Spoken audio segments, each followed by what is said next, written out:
Any questions for me? Yes? You said that program for youth. How old is youth? I will teach anybody from 6 years up to adults.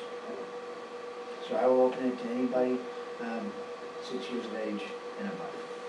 Yes, ma'am. I would presume you're going to use the gun club range? Yes, ma'am. Okay, so you talked to them and Conrad said, okay? Yes, ma'am. Good, thank you. I'll coordinate with them. Okay, thank you. Other questions? And these classes, when do you have a date or are you going We to have- publicize them? We have not set a schedule yet. I wanted to present to you all first so that you knew what we wanted to offer. I can put together either an electronic sign-up sheet or we can post it through one of your communications that would allow people to sign up. The license to carry class is 4 hours. Now, I know that we have constitutional carry in the state of Texas, and while that does give you the right to carry without a license, I promise you want the license. Because there's more protections for those with licenses. Here is an example. On your local convenience stores, there used to be a sign that was a blue and white sign that said possession of an unlicensed firearm in these premises is a felony with a charge of $10,000 and a fine up to 10 years imprisonment. When they passed constitutional carry, they did away with the signage, but they left the law in place. So if you're carrying your gun under constitutional carry, you go into the convenience store where they sell beer, you are now in violation of that law and you're going to be charged or can potentially be charged with a felony. So I always encourage get the license because it helps and it provides those protections. And the education. Yes, ma'am? And the education. Oh, definitely. You know, I mean, if we're going to carry for our defense, we need to know the laws that we're under. Yes, ma'am? Are you going to provide the guns? I can. I do have training guns that I use when I teach classes. They're .22 caliber pistols, which is perfect for qualification under the laws of the state of Texas. There's .22 calibers available. So if I'm providing the guns, I can run 6 people at a time on the range. And in that case, it would just be ammunition. I'll provide guns. I'll provide ammo. Yes, sir. Where are you camping out right now? You're not here on the fort, are you? We are here on the Where? fort. Where? Yes, sir. We're on 30 Colony Road. They're renting a place. Oh, okay. I haven't seen any trucks, I haven't seen anything. We're in our personal vehicles. Okay. So the Texas State Guard is a part of the Texas Military Department. There's 3 aspects to that. You've got the Texas National Guard, you have the Texas Air Guard, and then you have the Texas State Guard. National Guard and Air National Guard are both federally deployable, meaning the president can request them to go on mission from the governor. The State Guard belongs to the state of Texas, is the state of Texas, and supports the state of Texas. We are a state defense force. So we are Texans serving Texas to help keep everybody safe. So we're not a militia group. We are actually, we have our state IDs that say that we are state employees and that we are part of the military, and have all expectations under that as well. Are you actually patrolling here in Kinney County? We are working with the local law enforcement to provide support for the border officers. Sure, cool. Good. Yes, ma'am. You can sign up for one or all of them, right? You can take whatever you would like. And is there a limit on the number for the classes? Depends on where we hold it. In regards to classroom portion, we can hold it for as few as 1 and as many as we have space for. When we get to the range portion, that's where timing and limited size comes into play. The group that I'm with are all certified range safety officers. So, when we go to the range, there's 5 of us that can provide supervision and assistance as necessary. So feasibly, we can run 10 people on the line at a time for the live fires. That's just safety. Okay, yes, ma'am.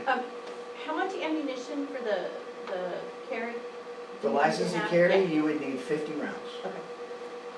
Yes, ma'am. Can you help us get ammo that we can't get that we need? I will happily help try and find it. Okay. Any other questions? Members of the board, thank you so much for your time, and Thank you. for the residents, thank you so much. It's truly our pleasure to get to be here with you guys. All right? Thank you. Thank you.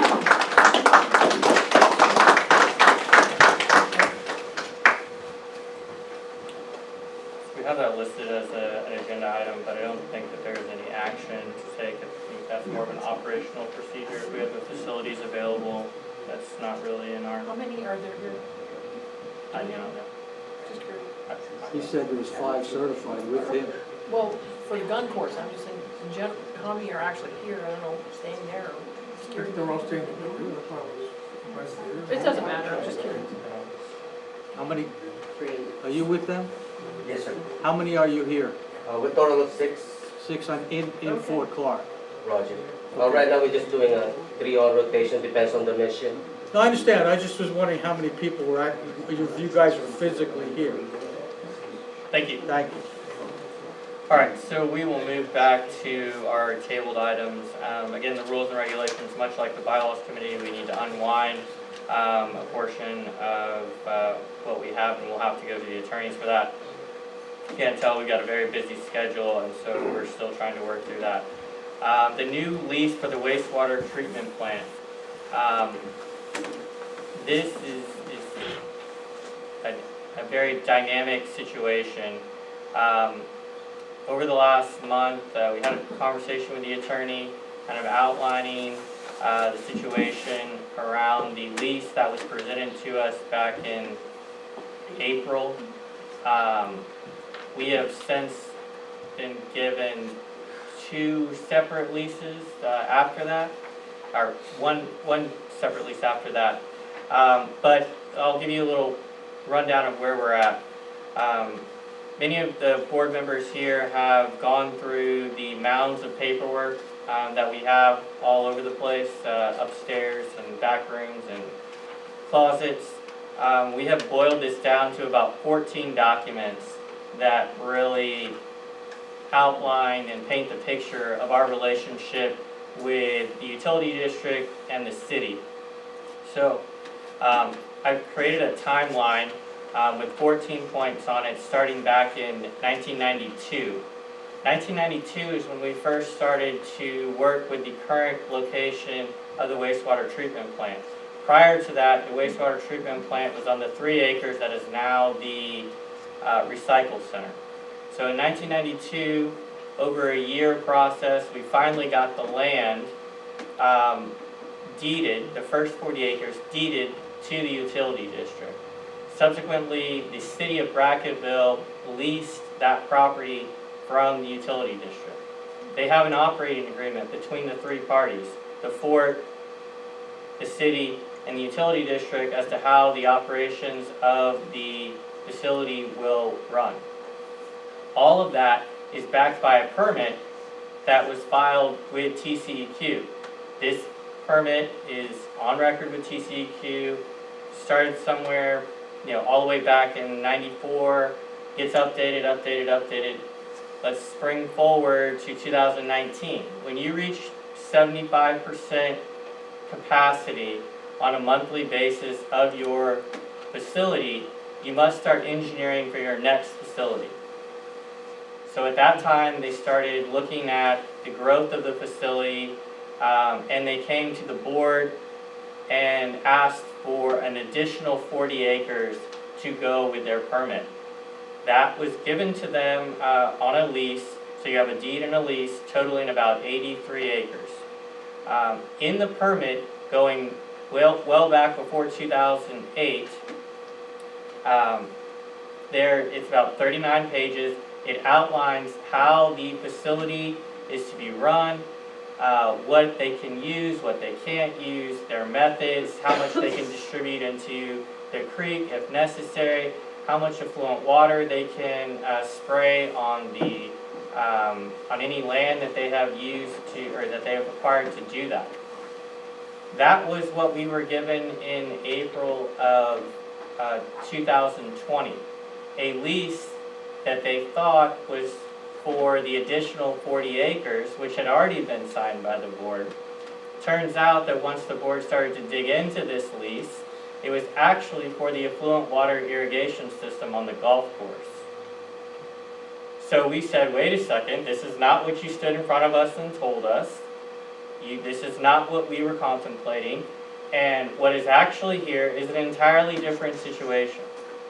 So we started to dig deeper and deeper, and that's when we started to go through boxes. And now we have all of these documents that outlines our relationship from 1992 until now with the city of Brackettville, the utility district, and the fort.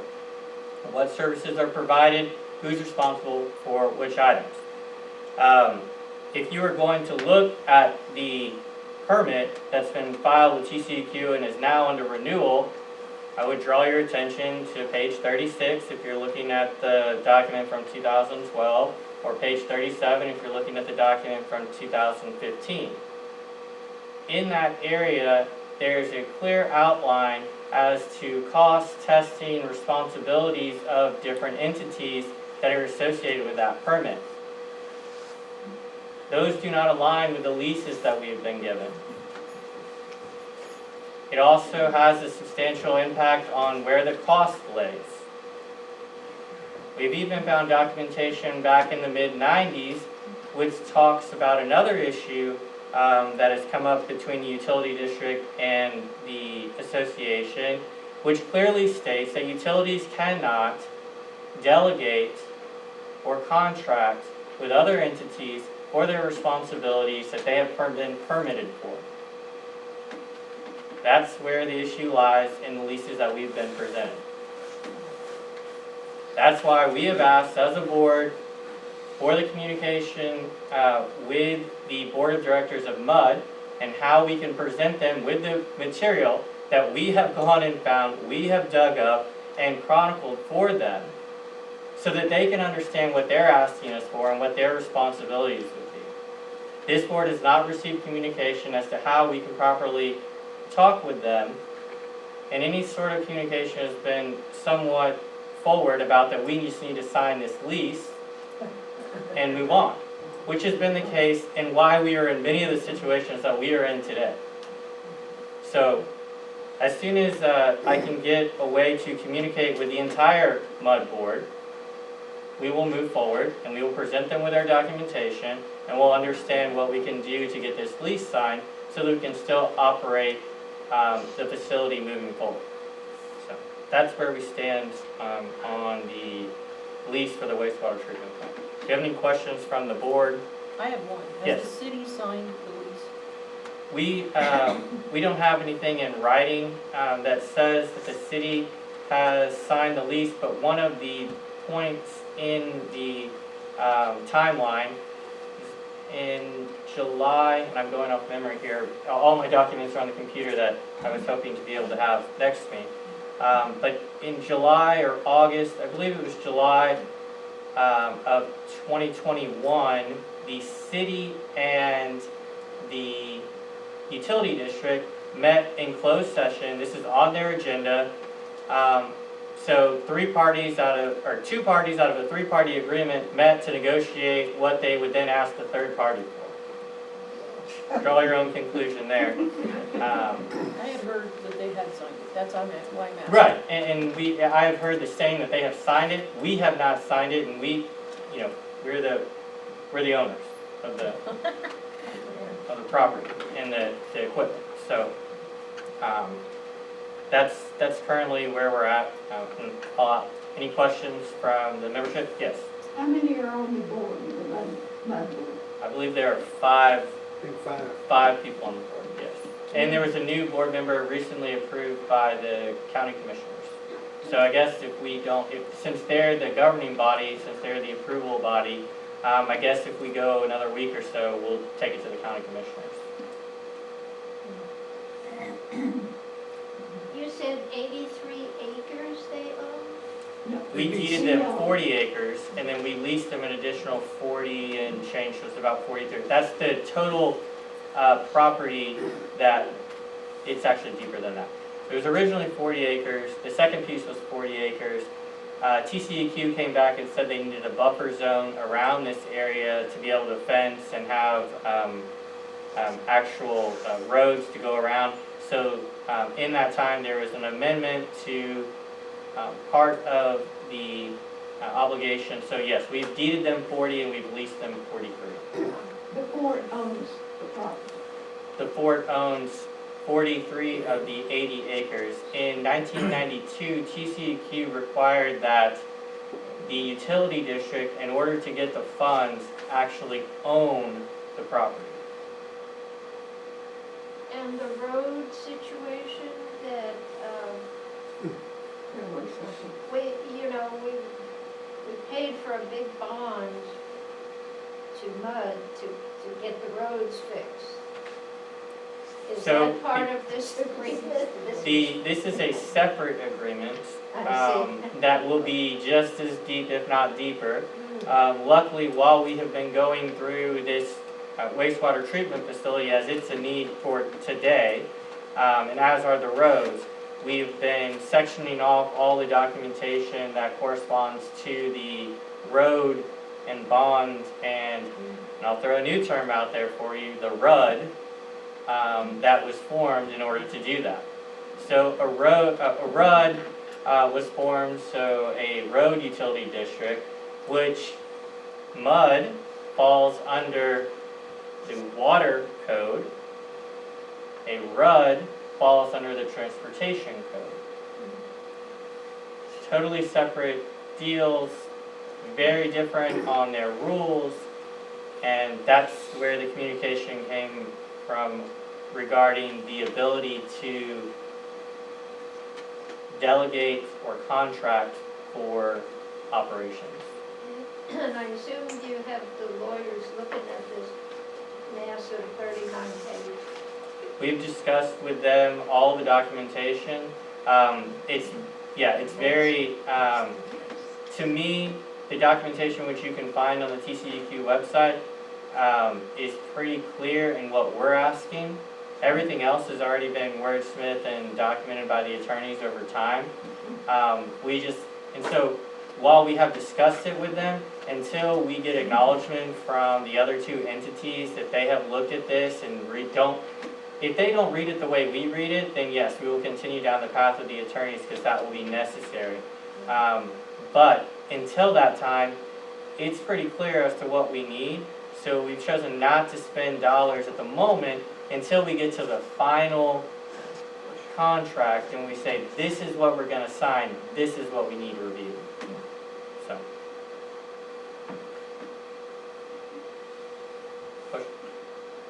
You said that MUD cannot delegate the operation of the irrigation system, is that correct? It's my understanding from what I read that the delegation of those responsibilities would not be possible by a city or a utility district. So under the current permit right now, they're running in violation of the permit? Under the current permit, it should be operated by either the city or the utility district. So that would... That includes testing of the ground and the water, even soil testing or what's being irrigated. So we're maintaining the irrigation correct. system? As current, we are maintaining the irrigation system through the golf course. So I'm sure everyone can start to draw what's going on here.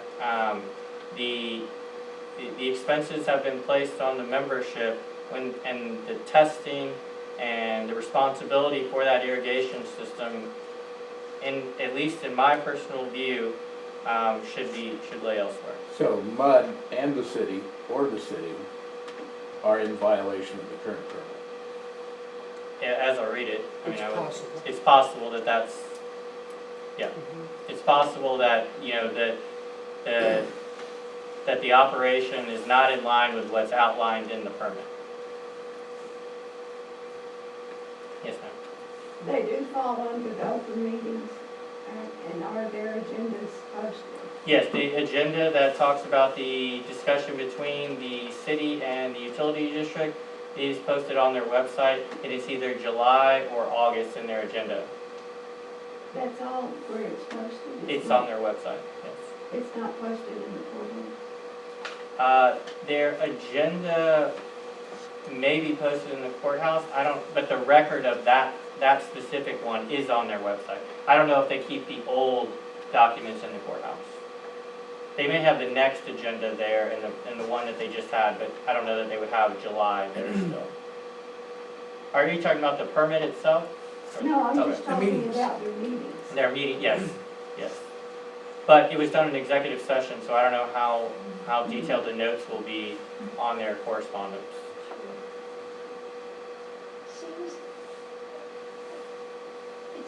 It seems almost impossible to believe that their five and your five can sit down at a table. I mean, that's defies the mind. And the city's five. And the city, I mean, that's the city manager and probably the mayor. We were not included. We were not included, and we have, and that's in the 14 points of Yeah. time. We did sit down with them at one point, and we're here, so. Oh, and the, once that happened, the lease was reworked to move the expenses to a different entity of the three-party lease, and it wasn't the two that met, so. You know, it seems to me there are negotiators, and whether that's at the county commission level, I mean, you gotta force people to sit down and talk. That's what we're doing. That's why we're here, that's why we're sitting down, that's why I'm talking to all of you. You know, you're all members of the board, but you're also clients of the utility district. No kidding. So, some pressure Yep. from their customers may push them to act, but it's not coming from our side. Yeah. Well, this is the first time I'm hearing about this. It is a mess, you know, and I mean, maybe we should get something out in the dispatch. Well, we have a lot of homework to do Yeah. as far as tracking everything down. Travis has done most of it, and Linda, and they've, I mean, it's a very confusing puzzle Sure. to just track it down. Yeah, it's so, I mean, actually, Linda started with the folders, they're labeled from 1980 forward. So she went from 1980 to 1992 before she found anything that I was asking her to look for. Prior to that, Mr. Guzman had gone through a bunch of stuff because the city couldn't get power to their power pole because they couldn't find where we leased them. So we found the document and turned it over to them. So, I mean, it's just a very, you know. And luckily for us, our documents are organized now. Yes, yes. In fact, we have so many extra documents that it sort of made it a little more confusing. Right. And so over time, you can see, when you start to go through this documentation, you can see that people have tried to unwind this mess in the past. Because you can see their notes, and then that handwriting changes, and the next person's starting over, and so. But this is. Sounds like our DOS system. Yeah. It sounds like our accounting system. Yeah. So I mean, this has been, you know, a 6 to 7 month process to unwind and gather the proper documentation and timeline the whole thing to get to where we can try to figure out what's going on. We're actually in the process of digitizing documents, so we have them all where they should be. The copier machine's going down, but Any other comments or questions? Okay. So that's where we stand on that. Reinstating reveille and taps. I'm gonna have to take some blame on this. I probably brought this up at an inopportune time, so it's gonna remain on the agenda. You know, with everything going on operationally, with you know, DPS being here and just all the other events going on. I don't think that the board has had time to look into that. Wandering Cats donation. we were at We had a- $76 is on her report. So we have our, Motion. do we have a motion? I'd like to make the motion that the board make the contribution to Wandering Cats right there. I would like to make the motion that the board make a donation to Wandering Cats in the amount of $76. Just give 5 cats. No, oh, we give 5 cats? Yeah. Why? I'm sorry, I thought it was 86. Sorry. I have 76 written here, is that correct? That was the request. Robert, do you have the request from, excuse me? I thought she was looking, it is 76, it was 86 when we needed the trash. But you're all set with tracks at this point, right? That's better.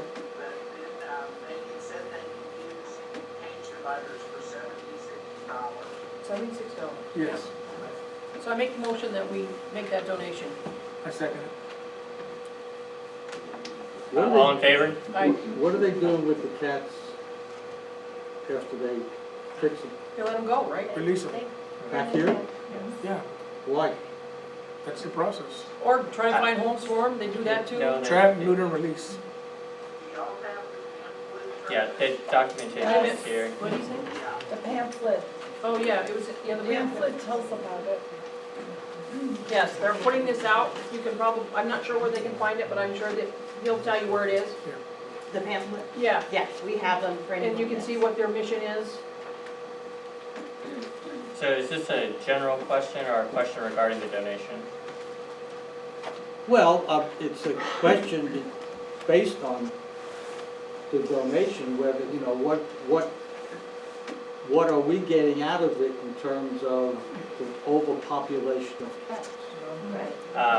This has been walked through many times, and the informational booths have been on the fort. The idea behind this organization is to stop the breeding, not the feeding. I didn't make that up. So there's documentation in the board packet as to what we get from it.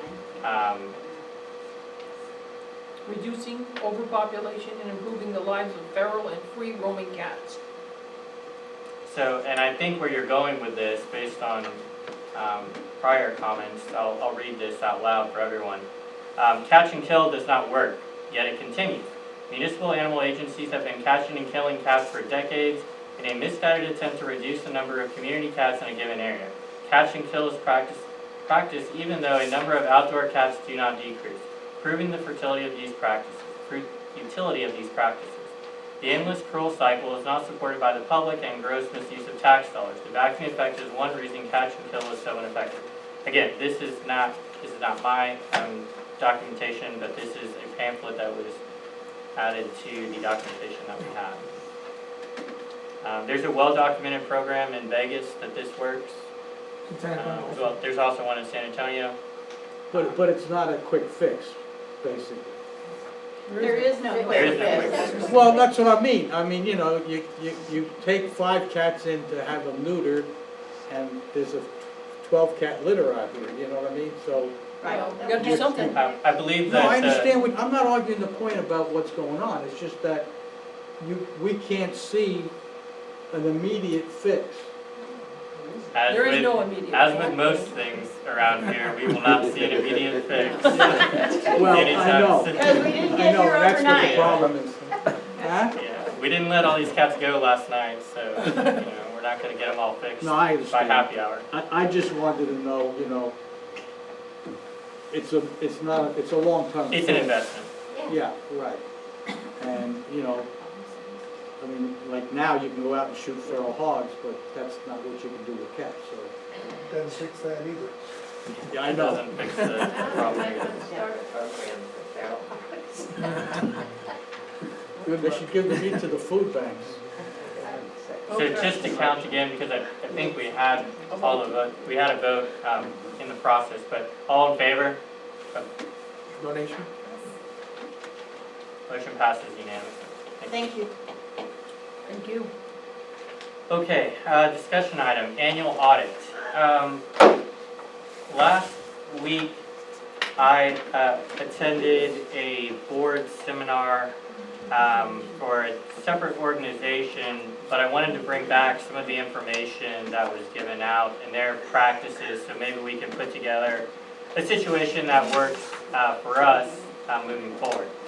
In the past, and someone who's who's been looking at this longer, please jump in if you have any comments, but we have our audit done by an outside firm, and when everyone hears audit, they think simply accounting and making sure that the dollars balance. That's not the actual with the process there. I mean, they're going through, they review your any sort of employee programs, any sort of SOPs, depending on how you set those up. That's what the audit is for. Talking about us having 7 bank accounts, that should be an audit thing. I mean, it's unnecessary to have that. These are all things that are put together by an outside firm to come in to tell you these are best practices, this is how you should be working moving forward, or working towards getting this fixed. So one of the descriptions of the audit process for this other organization required that the auditors sit down with the board of directors and explain all of the audit topics that were in the audit. Now, unfortunately, in the past, from my recollection, we've been told that because of the timing of the year that our auditor can't stick around to answer questions to the membership, much less have a meeting with the board and the general manager and his staff prior. So I just wanted to open up a discussion item on the annual audit for this year. What our scope of work, we should be thinking about what our scope of work should be, and try to disseminate that to the auditor so that we set our expectations around what we want as a board, what we want for the membership, and how we're going to move forward in the future. So I'll open it up at this point. Do you understand the difference between the accounting system and the auditors? Yes, I do, but if you'd like me to go into it. I don't. yeah. Please elaborate. Yeah, The board is responsible for producing accurate, timely financial statements. That's the board's responsibility. Now, you've relied on Randy to do that for years. Randy's not capable of doing that. That's why we have this mess. The auditor just comes in and grades it. They say, it's good, it's not good. That's all the auditor does. And it's required by the state. now this new person that we've hired is going to be able to do this? No. Yeah. The person that we're working with currently is on the day-to-day, the first piece, producing the financials. The person we're working with now will start on this fiscal year working. It's still gonna be our responsibility to get the last fiscal year cleaned up. So, but she's already working with our people to make sure everything's posted correctly, starting October 1st of this year. So it'll be a year process before we totally cycle through the whole thing? Yeah, But when we received the audit this year, based on last year's Yep. issues, those are things that we as a board over time should be looking at and asking questions prior to the end of the year, so we don't get to the end of the year and have the same report. Issues. Yeah. it will probably reasonably take us a minimum of 6 months to get to the point where we've resolved all the issues that probably need to be resolved. By April 1st? That's April Fool's Day, that's good. Yeah. Fooled you. So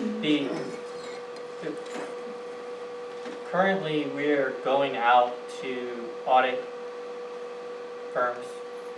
We're getting recommendations on who to use, as well as our auditor that has been working with us has given me a proposal this week, but on completely different scope of work parameters. I told him, what's been done in the past is not acceptable, so he understands that. So he's working out the parameters on contingencies if the accounting was done correctly, and then what and corrections would cost us in addition to get it up and straightened out. So I think what we're getting at here in that scope of work, what you're talking about, if we could get a sit-down with at minimum the board, Yeah, and to be in that scope of work. it'd have to be. Yeah. Okay, and then, I know this is a stretch, but we'd like some time at the general meeting for members to be able to ask questions. I think over the next couple years, their ability to stick around, I mean, Yeah.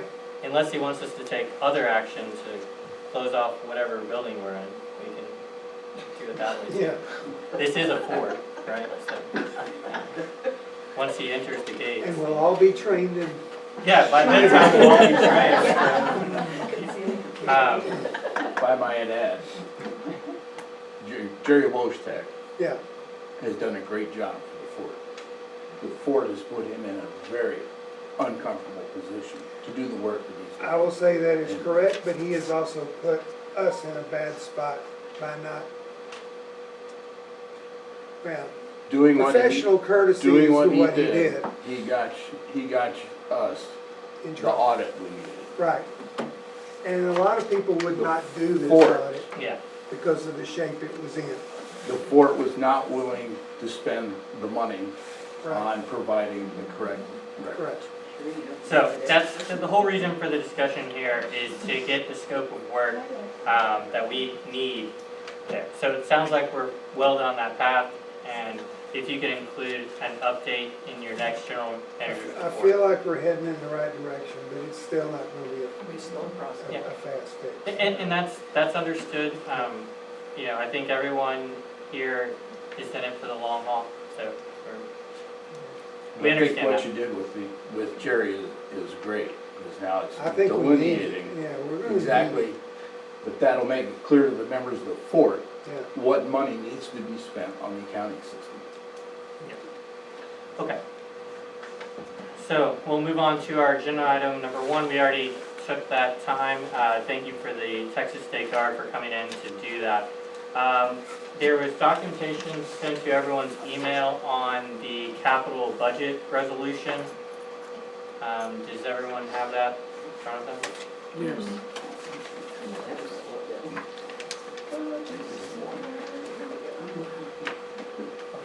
So this was an attempt to require a capital budget for each year. You have an operational budget that's already required by the general manager to be presented and approved by the board for the fiscal year. This would go a little bit further and require a capital budget to also be presented and approved by the board. Before we go into the language, let's have a bit of discussion on what the goals are here. I know that there are people that have thoughts on this, so we'll start with the board. Robert had mentioned something in the Yes, beginning. yeah, that's fine. Okay. Okay. Robert, go ahead. You,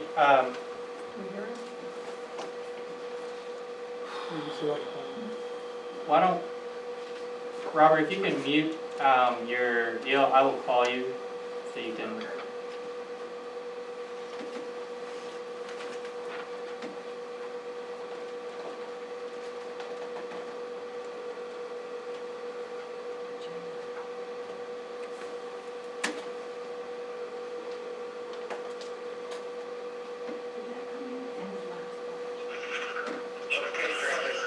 Okay, I don't know.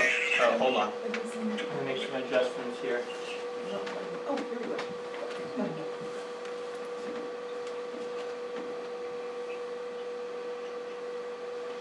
All right, this will give us a little bit better. You're on speaker here, so go ahead.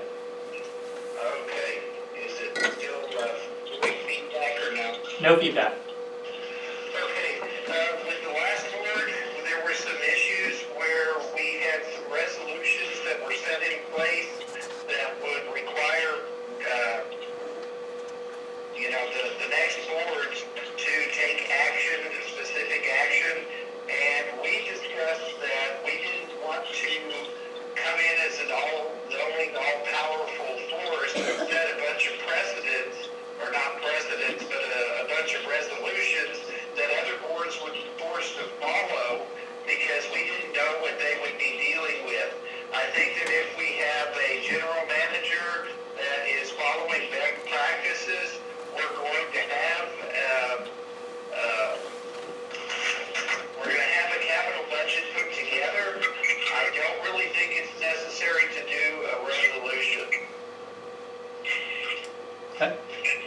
Thank you. Do you have an additional comment from? Does everybody know what a capital account is? You might want to explain it to the people here. Big expenses. Robert, can you? Go ahead. Okay. So the idea for the capital budget is for us to try to understand what it's going to cost on a larger scale, your larger items, as to what's going to go into the different facilities, how we're going to spend those dollars, and basically putting together a plan and setting aside a specific amount of dollars. I'd like to actually, if this is passed requiring capital budget, follow up with an additional resolution setting out the areas that must have capital, the areas of the capital budget and their specific amount of revenues that are intended to go back into those budgets, which has to also be approved on a yearly basis. We're at it, to talk to Robert's point, the amount that we need to spend from a capital budget perspective this year and next year and the year after is different than what we will need to spend in 2026 and 2027 once we've done this and gotten back on track. If I had to make a guess at the moment, if you were to put together, say for example, the hunt, and you said the hunt makes $200,000, and today we said, well, the hunt's in pretty good shape, it doesn't need 20% of its gross revenue to go back into the hunt. It maybe only needs 10%. But then you get to the RV park or the hotel and you say, well, we're kind of behind on doing improvements or whatever the case may be, taking care of issues.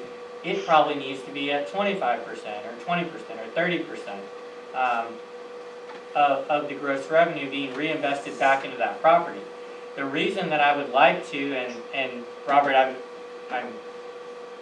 I understand where you're going with not trying to tie boards up, but I am trying to tie boards up.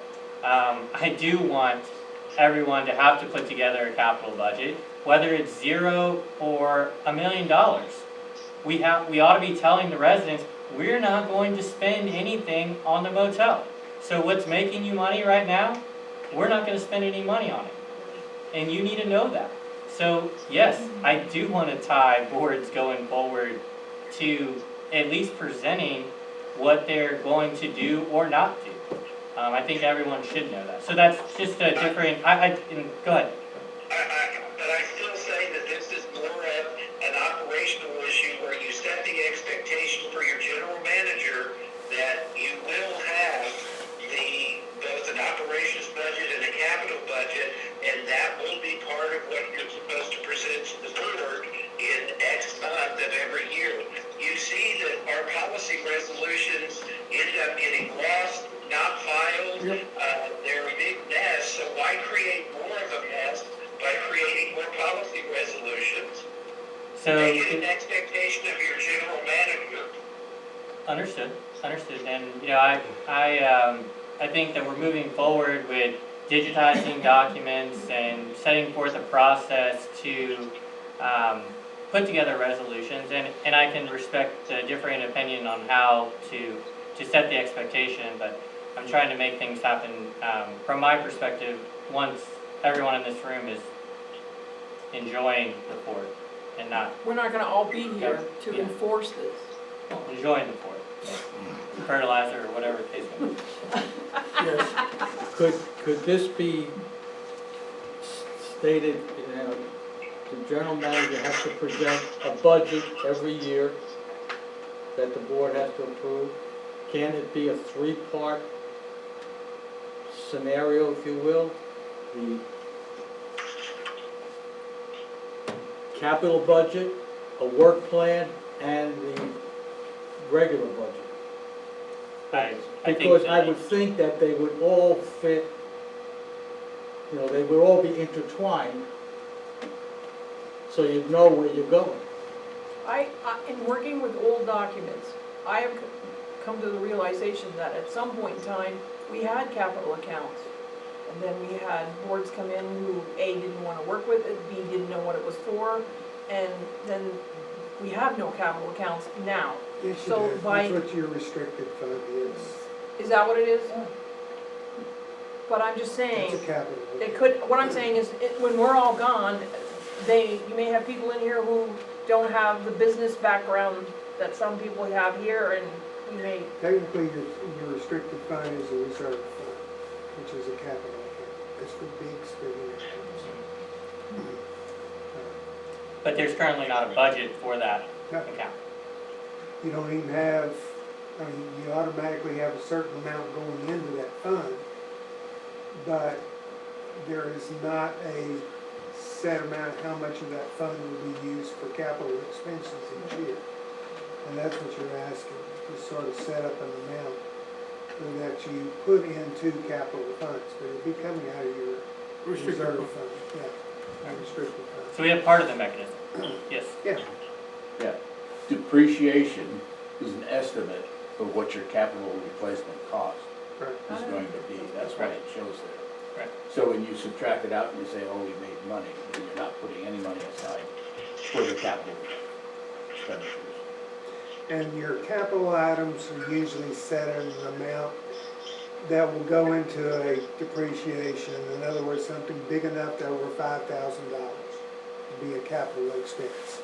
And y'all just set that amount. Okay, anything over that will be capitalized. Other than like we did this whole last year, we expensed everything instead of capitalizing anything. So we're getting deep into the Is there terms of. is there any hurry to decide today? Nope, not at all. No. Not at all. There's no hurry to decide today. I just wanted to start the conversation and get it out there. And, you know, while we have been moving towards this, you know, over time, no, there's no hurry. Robert, by the way, I have been working with the resolutions, getting them all in order, set up a new book that's just the past 5 years. So those have been straightened out. Julie's office, phenomenal. Also, this will be part of what we're talking about going through when if there are two new members, two new board members, then no matter what, I think we still have our session afterwards to kind of bring everyone up to speed and look at this. I mean, again, we have resolutions that we've got to get off our books, and they're just in conflict with state law, and we need to get rid of them, and they open us up for liability. But yes, they're dangerous documents, and we need to think about them, and so yes, we can take time to do that. But the idea to require this, and again, if a board decides that this is no longer necessary and they have a general manager and a membership that does not agree that this is, they can always be rescinded. We're going to have several resolutions, as did the last board, that we're going to have to rescind here shortly. So, I don't believe we have a motion at this time on this item, so if that's the case, Well, we could can. that, excuse me, I didn't interrupt, Go ahead. could that be, this three-part scenario that I put together, could that be incorporated into one of the duties of the general manager? I think we could absolutely look at that scenario and just kind of keep this item in our minds and try to come up with something that we can discuss and have input on from the membership at the next meeting. But that is the process, so. Do we need a motion to postpone this? Nope. Okay, so December 4th, we'll move on to announcements. December 4th, Kenny County Frontier Christmas. I don't have any other information other than that, but be on the lookout in any of your informationals that come out December 4th. Thank you for everyone that participated in the Fall Festival and the Halloween Ghostly Tours, the Halloween Parade, the Pumpkin Patch. We had a couple weeks with quite a few events, and coming out of COVID, I think they're well appreciated by the membership, definitely appreciated by the board. We appreciate all the hard work on those events and look forward to hearing feedback from all the parties involved as we move forward, how we can make those events bigger and better and keep going. Oh, also thank you to the Historical Society for putting together the Veterans Day Association and for organizing the event over at the bandstand as well for TAPS. It's very important. Yes. I was gonna add something. We're gonna have a color guard next year. So we have an additional announcement. Go ahead. Yeah, I wanna make a shout out to Linda O'Brien and her volunteers. If you all noticed, the propane tank behind Dickman Hall and the one by NCO Club have been painted. I've been here 18 years, and I don't think anybody's even taken a brush to it, any type of brush. So a big shout out to Linda, Sharon Gregoire, and her other volunteers who have done that. And another shout out to Ann Barron and Ms. Vicky that were out there cutting shrubs at the NCO Club. Ms. Ann Barron's 90 years old. 91. 91. Well, she'll be 91 in January. So volunteers are doing some things for the board, and I'm very appreciative as a member. I think it's a great thing that they're able to do it, and we're still in need of a lot of volunteers in many roles here on the board. Thank you, Linda. Okay, it is 10:49. We will adjourn into executive session. Thank you.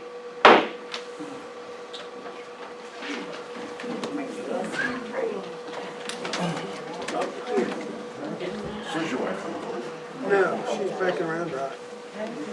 So I picked her up at the airport in Austin at 1 o'clock this morning. Took her back to Round Rock, slept an hour, and came back here at 2 o'clock, 3:30. Yeah. Well, my son was supposed to pick her up, but the Army had different plans for him. So he was not there to pick her up. And I wouldn't let his wife pick her up because she drives like she's back home in Columbia. And I'm going, no, not at midnight. So I went and picked her up.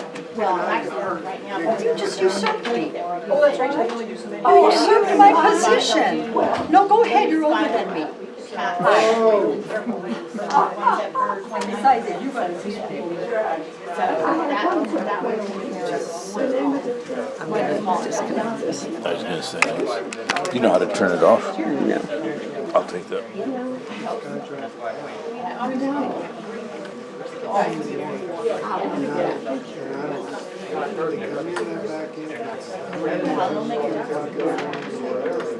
That's how I feel. They're not smelling. Video camera. Okay. Because they're.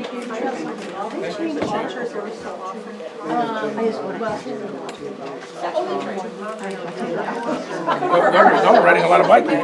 Pardon? Y'all doing a lot of biking? Yeah, I get a few in. Finally getting back into it. How do you feel?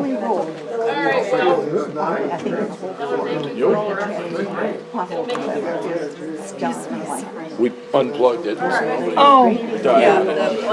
So we didn't know how to turn it off. oh, it's right here. Big delivery truck next door.